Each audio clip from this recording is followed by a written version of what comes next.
Hi guys, स्वागत है आपका मेरे यूट्यूब चैनल प्रज्ञा साइंस कोचिंग सेंटर में। गाइज, आज आप लोग का 10th का एग्ज़ाम है साइंस का और मैं आशा करता हूँ कि आप लोग बहुत ही अच्छा करके आएंगे। और मैं आप सभी छात्रों से एक बात बताना चाहूँगा कि आप क्वेश्चन किसी भी हालत में छोड़ कर नहीं आएंगे, चाहे जैसे हो उसको लिख करके आना है। भले ही कम ही लिखा है लेकिन क्वेश्चन नहीं छोड़ना है। आप 20 या 25 लाइन के बदले 5 ही लाइन लिखिए, लेकिन क्वेश्चन छोड़ करके मत आइए। तो चलिए हम कुछ साइंस के महत्वपूर्ण प्रश्नों को आज बताता हूं, इसे थोड़ा आप देख लेंगे और गौर करेंगे। बढ़िया क्वेश्चन है।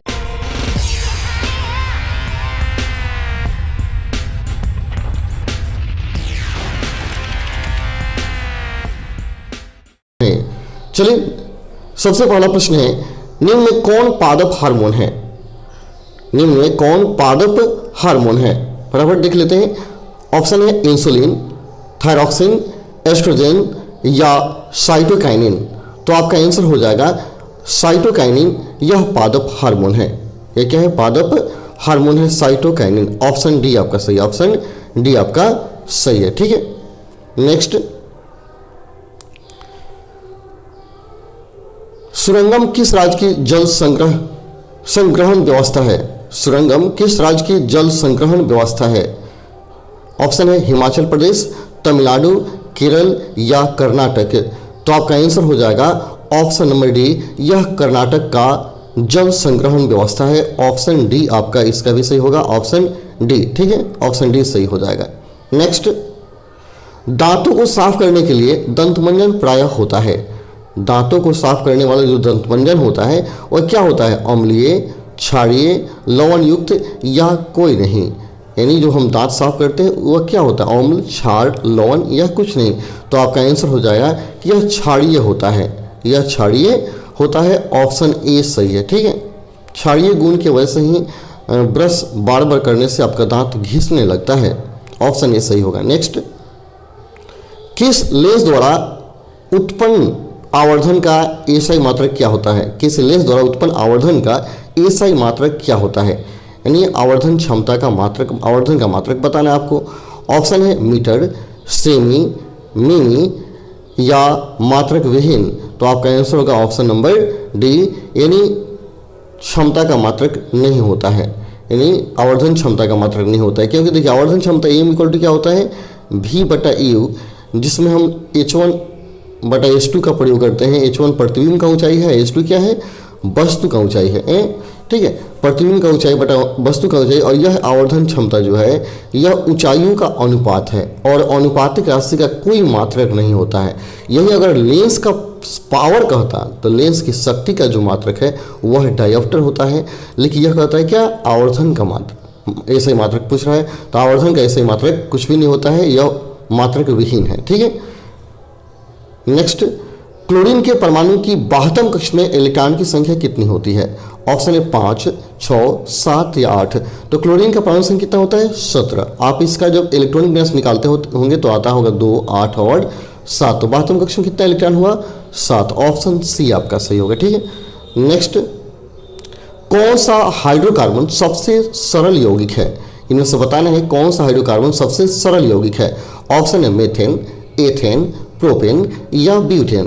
तो आपका आंसर हो जाएगा ऑप्शन नंबर ए, मेथेन जो है यह सबसे सरल हाइड्रोकार्बन है, जिसका अणु सूत्र CH4 होता है। ठीक है, नेक्स्ट, निम्न से कौन सा संबंध सत्य है? इनमें से आपको बताना है सही संबंध क्या है। सबसे पहला रिलेशन दिया गया है V = 1/r, V = r/i, V = ir या V = ir²। तो आपका आंसर हो जाएगा ऑप्शन नंबर सी, V बराबर IR। यह ओम का नियम है, V बराबर IR। यह संबंध सत्य है। नेक्स्ट, किसी कोष में सेल में इलेक्ट्रॉनों की अधिकतम संख्या होती है। किसी परमाणु के कक्ष में इलेक्ट्रॉनों की अधिकतम संख्या कितनी हो सकती है? ऑप्शन n², 2n², 3n² या 4n²। तो आपको पता होगा कि कक्ष में इलेक्ट्रॉनों की अधिकतम संख्या कितनी होती है? 2n² के बराबर होती है, जो कि ऑप्शन बी में दिया गया है। आपका ऑप्शन बी सही होगा। नेक्स्ट, निम्न से कौन पौधों को दर्शाता है? इसमें कौन बौने पौधों को दर्शाता है? यह मेंडल का सिद्धांत पढ़े होंगे तो आपको पता होगा कि कौन बौना पौधा है। तो आपका आंसर इसमें होगा ऑप्शन नंबर सी।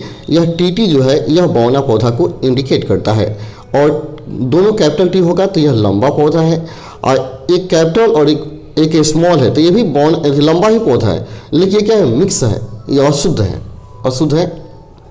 तो आपका ऑप्शन कौन सही हो गया? सी। ठीक है। मेरुरज्जु निकलता है, मेरुरज्जु किससे निकलता है? ऑप्शन है प्रमस्तिष्क से, अनुमस्तिष्क से, पोन्स से या मेडुला से। तो आपका आंसर हो जाएगा option number A.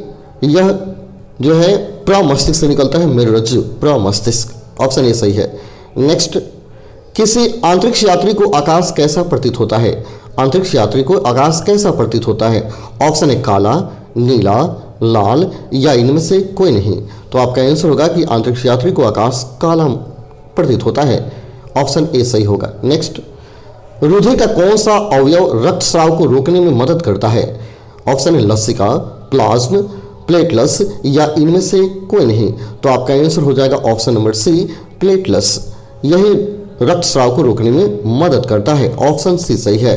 Next, alkene का समान सूत्र क्या है? एल्केन का समान सूत्र क्या है?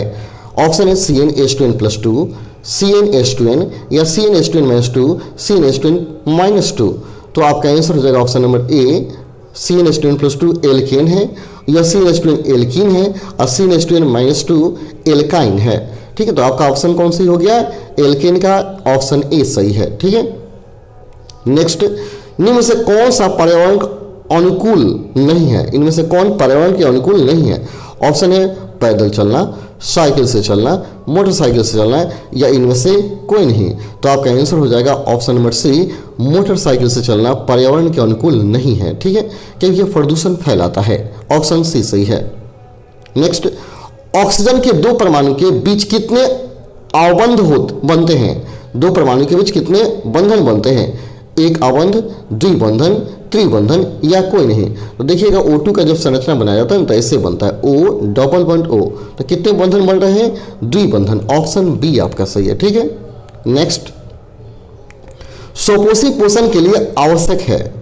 ऑप्शन है पर्णहरित, सूर्य का प्रकाश, कार्बन डाइऑक्साइड या इनमें से सभी। तो आपको याद होगा स्वपोषण के लिए सब चाहिए, पर्णहरित भी चाहिए, सूर्य प्रकाश भी चाहिए और कार्बन डाइऑक्साइड भी चाहिए। ऑप्शन डी सही होगा। ठीक है।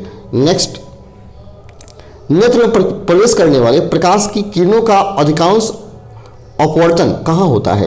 नेत्र में प्रवेश करने वाली प्रकाश की अधिकांश किरणों का अपवर्तन कहाँ होता है? ऑप्शन है कर्निया के बाहरी पृष्ठ पर, अभिनेत्र लेंस पर, नेत्रोदक में या दृष्टिपटल पर। तो आपका आंसर होगा ऑप्शन नंबर डी, दृष्टिपटल पर होता है। ऑप्शन डी सही है। ठीक है। नेक्स्ट, ओजोन परत किस हानिकारक विकिरण से पृथ्वी को सुरक्षा प्रदान करता है? ऑप्शन है अवरक्त विकिरण, तापीय विकिरण, परावैंगनी विकिरण या इनमें से सभी। तो आपका आंसर होगा ऑप्शन नंबर सी, परावैंगनी विकिरण। ऑप्शन सी सही है। नेक्स्ट, निम्न से कौन सा स्वच्छ ऊर्जा स्रोत है? कोयला, लकड़ी, प्राकृतिक गैस या इनमें से सभी। तो आपका आंसर होगा ऑप्शन नंबर सी, प्राकृतिक गैस स्वच्छ ऊर्जा स्रोत है। नेक्स्ट, निम्न से कौन एक उभयलिंगी जंतु है? इसमें से बताना है कौन उभयलिंगी है? केंचुआ, कुत्ता, बिल्ली या बकरी। तो आपका आंसर होगा ऑप्शन ए, केंचुआ उभयलिंगी, नर मादा एक ही में पाया जाता है। ऑप्शन ए सही है। ठीक है। नेक्स्ट, निम्न से कौन एक लिंगी पुष्प है? एक लिंगी। ऑप्शन है गुड़हल, सरसों, पपीता या गुलाब पुष्प।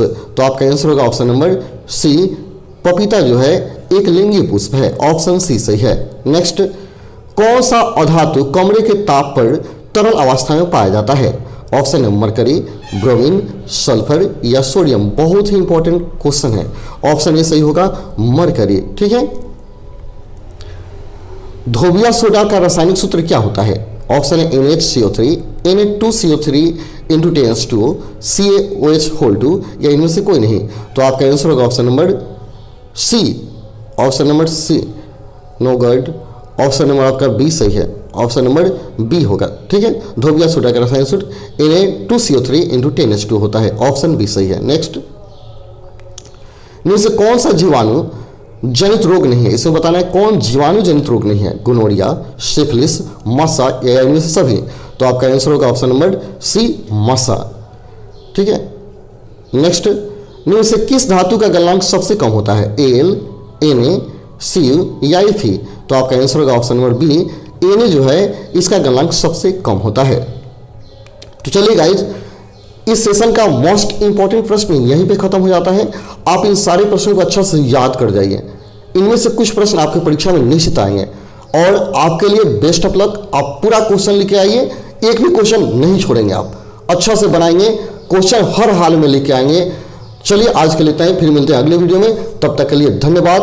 आप क्वेश्चन जरूर लेकर के आएंगे। Best of luck.